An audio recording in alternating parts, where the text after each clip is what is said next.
Hello, dear students, and welcome to The Tragedy of Macbeth by William Shakespeare. Today we have Act 1.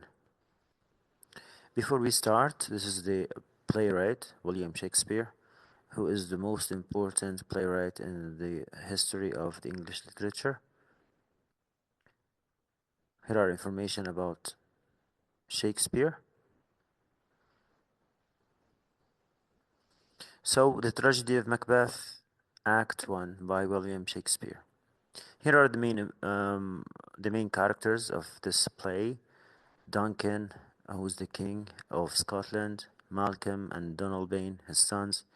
We also have the noblemen of Scotland, Macbeth, Banquo, Macduff, Lennox, Ross, Menteith, Angus, and Caithness. We also have other characters that will appear in the play. So, Scene 1, Act 1, Scene 1. First of all, the characters of Scene 1, only the three witches. They are the only characters in this scene. And their presence introduces the theme of the supernatural and sets the tone for the play. So the play starts with three witches on the stage meeting together. Setting the scene, the play opens with thunder and lightning that creates a dark and ominous atmosphere. The witches meeting, three witches plan to meet again after a battle, as they said, after the hurly-burly. That means chaos or war or conflict. This gives a sign that they are, involved in the conflict. Then the prophecy of Macbeth. They mention meeting Macbeth. This foreshadows his involvement in their prophecies and the central role he will play in the story or in the play. Here are some literary devices with examples. As you see here, the atmosphere, as we said, the dark, the ominous tone that creates a sense of foreboding.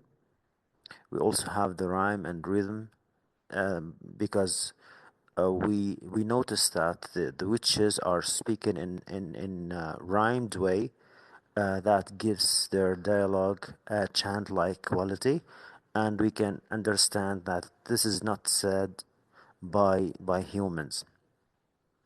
We also have the paradox, like they say, fair is foul and foul is fair. We also have foreshadowing, the witches plan to meet Macbeth. This shows or foreshadows his central role in the play. And we have the imagery, like when they say fog and filthy air, that create vivid imagery of a corrupt world. We move to scene 2. In scene 2, the scene is set in a camp near Forres in Scotland during a time of war.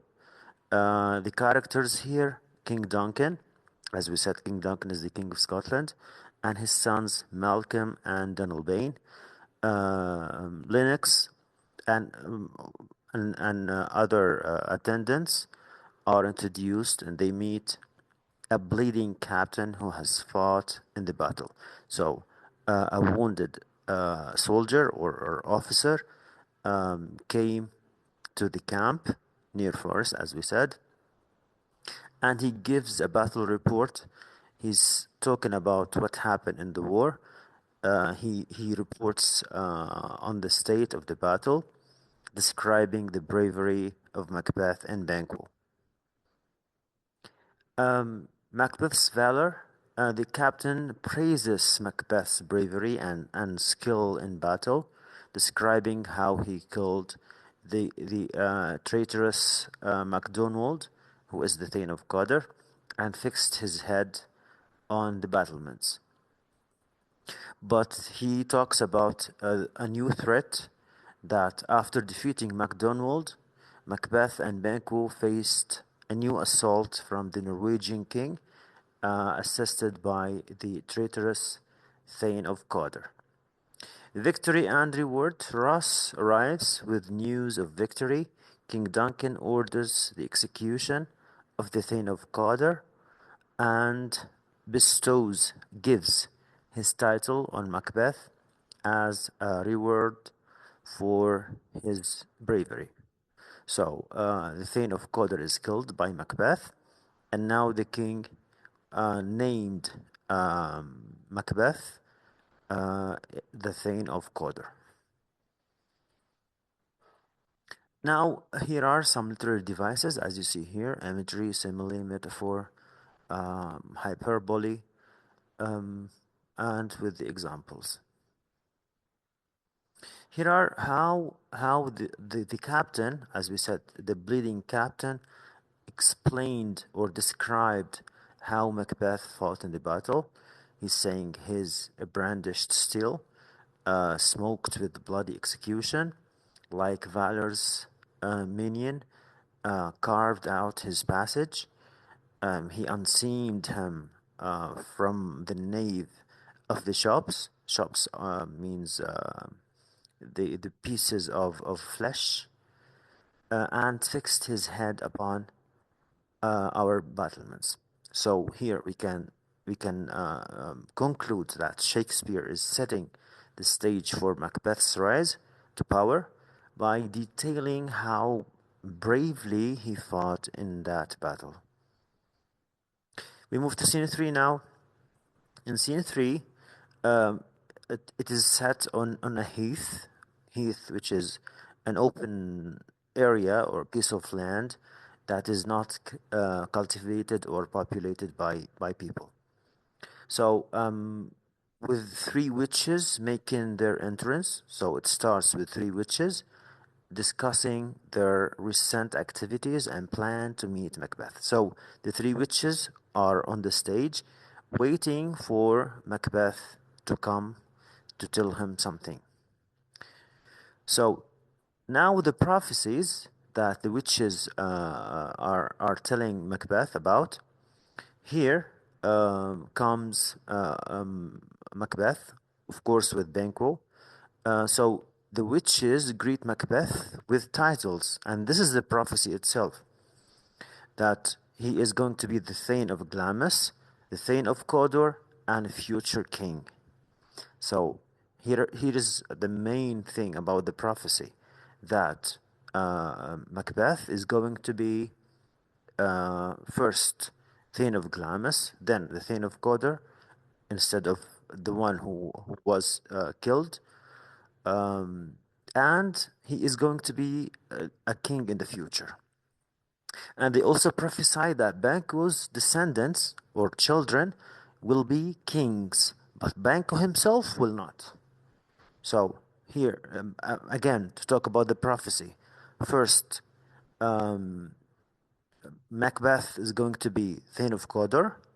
This is something that already decided, but Macbeth didn't know yet about that he was assigned the Thane of or named Thane of Cawdor. And also, he is going to be a king in the future. But Banquo, about Banquo, that his children are going to be kings, but he will not. Now the reactions of Macbeth and Banquo. First, Macbeth is amazed by the prophecies, but Banquo is more doubtful.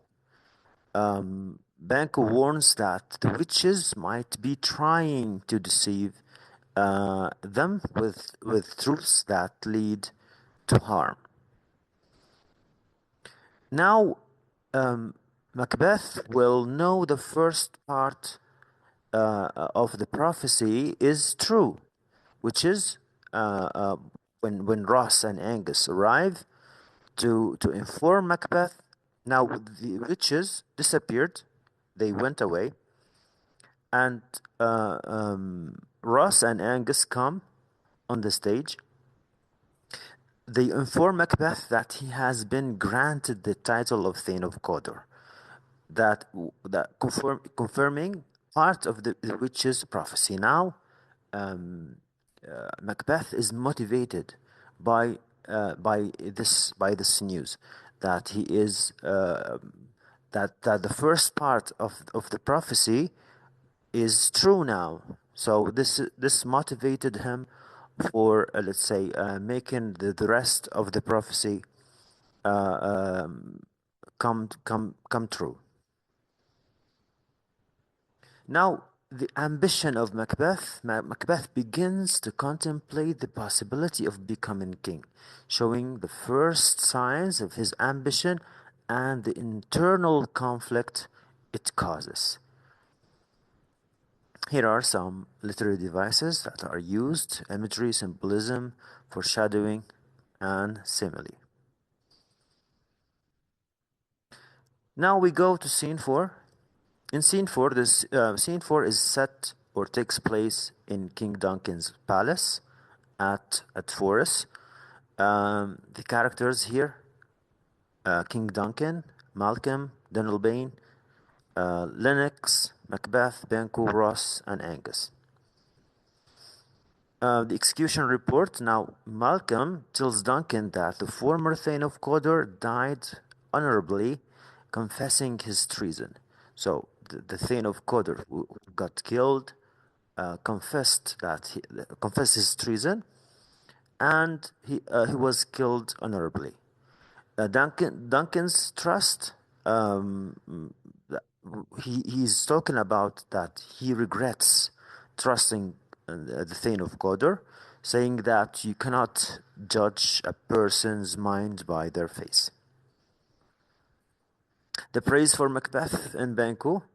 Here, King Duncan is thanking Macbeth and Banquo for their loyalty and bravery.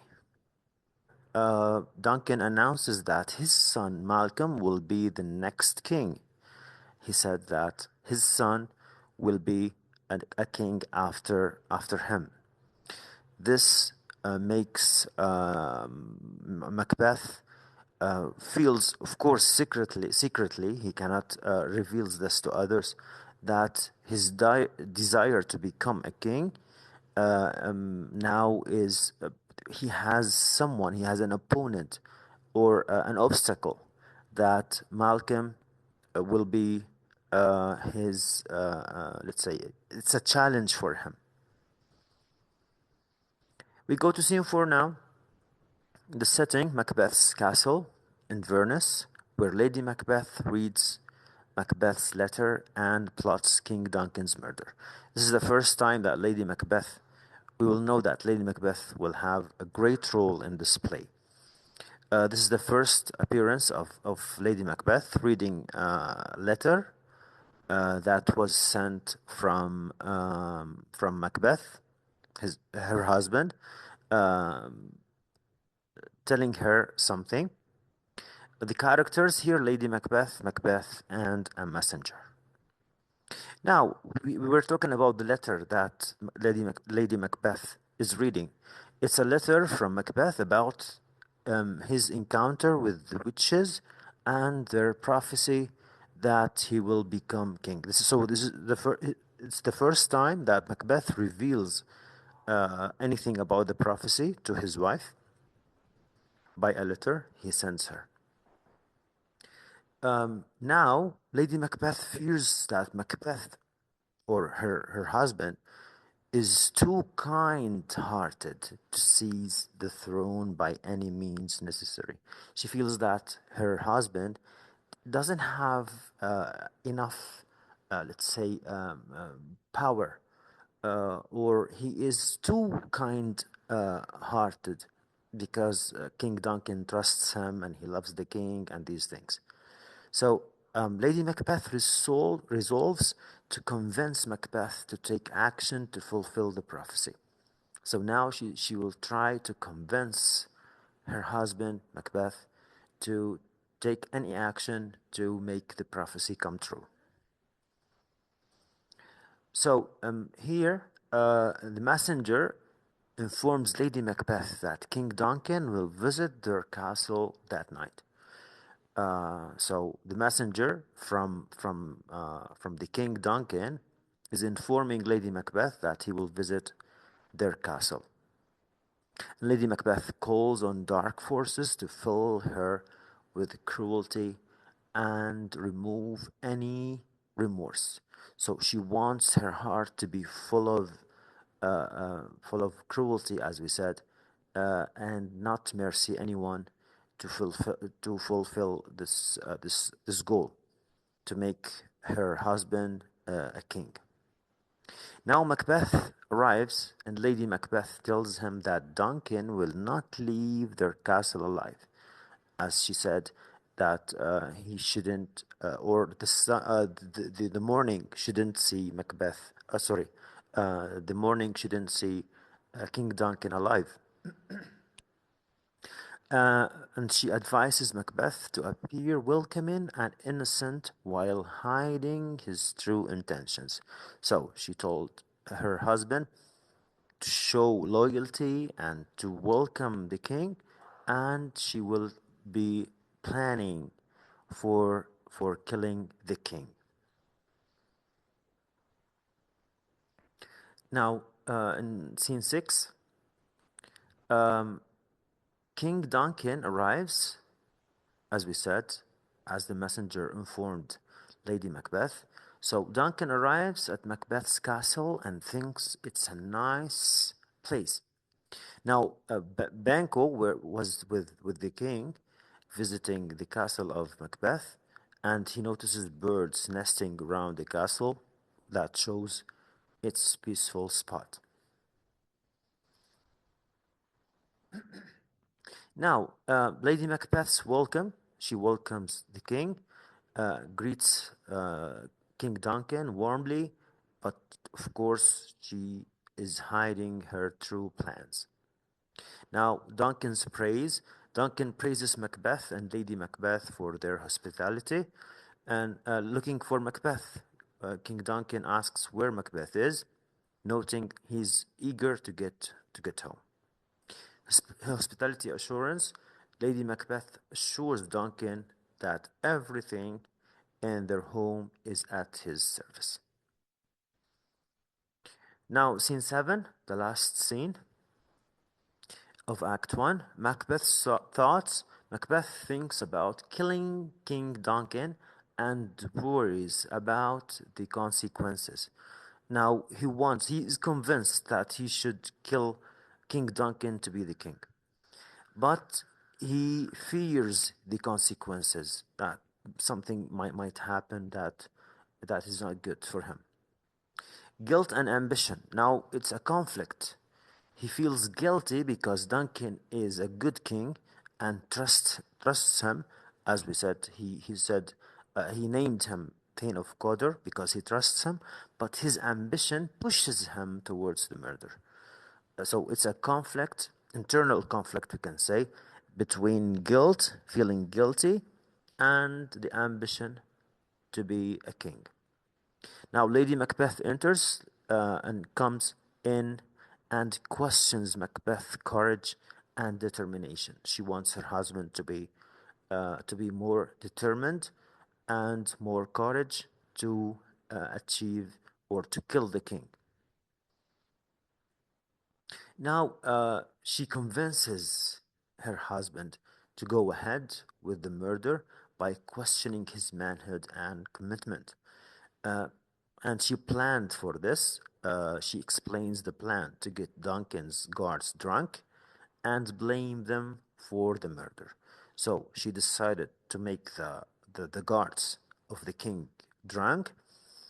Then she Macbeth can easily enter the king's room and kill him. Then they can blame the murderers. Sorry, they blame the guards for the murder. Now Macbeth agrees on this plan, and he finally decides to go through with the plan and hide his true intentions. This is everything in Act 1 as, let's say, events. Here's the summary of Act 1. Now, let's go to the analysis, the themes of Act 1. First of all, the ambition, that Macbeth's desire to become king grows after hearing the prophecy. Of course, as the witches told him that he is going to be the Thane of Qadr, then a future king. So he got motivated, and his desire is growing after hearing this prophecy. Another point, which is fate versus free will. The prophecy makes us wonder if Macbeth's actions are his choice or destiny. So it makes the reader or the viewer think of this. Is it a fate or a free will? We also have a theme of appearance versus reality. Characters hide their true intentions, like Macbeth and Lady Macbeth. So they welcomed the king when he comes to the palace or to the castle, but of course they are hiding their real intentions. Here we have four critical thinking points, which is moral conflict first, that Macbeth struggles with his conscience about killing Duncan. As we said, guilt versus ambition. We also have the supernatural influence by the witches, of course, by the witches' prophecy that influences Macbeth's actions. The gender roles here, we're talking about Lady Macbeth, challenges traditional gender roles by being more ambitious and ruthless. As we said that, because women are known for their, let's say, kind hearts or being less, let's say, ambitious than men, and talking about being kings or future plans. Foreshadowing, there are hints about future events, building suspense. As we said, that some hints might reveal or make the reader expect what to happen in the future. This is everything in Act 1. We are going to study Act 2 very soon. Thank you so much, and goodbye.